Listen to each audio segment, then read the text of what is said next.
Мисля да си направя профил в OnlyFans. Тук сме с любимата ми инфлуенсърка от УНСС. Добре, сега какво идваш пак в УНСС? Имам тест. По какво? Не знам. Ти си правиш какво ти искаш, аз ти казвам, ти за това си ми любимка, подарявам ти един таф, пак отново. Слушай са, правя ти още един подарък, още един таф. Трябва обаче да звънеш на най-добрата ти приятелка. Как се казва? Памела. Ще звънем на Памела и ще кажем, че искаш да си направиш OnlyFans. Знаеш какво е OnlyFans? Знам естествено. Памела, искам да ти кажа, че мисля да си направя профил в OnlyFans. Какво? Лесни пари. Се объркала ми се струва, забрави просто. Пари ли си нямаш? Никога не са излишни. Айде, да не чувам повече глупости. Добре.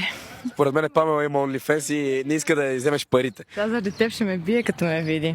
Защото ще вземеш работата, но давай един таф специално за Памела. И кои са най-добрите? Таф. И Таф. Тонката Илиев. Yes. Май най-доброто решение е и аз да си направя един OnlyFans.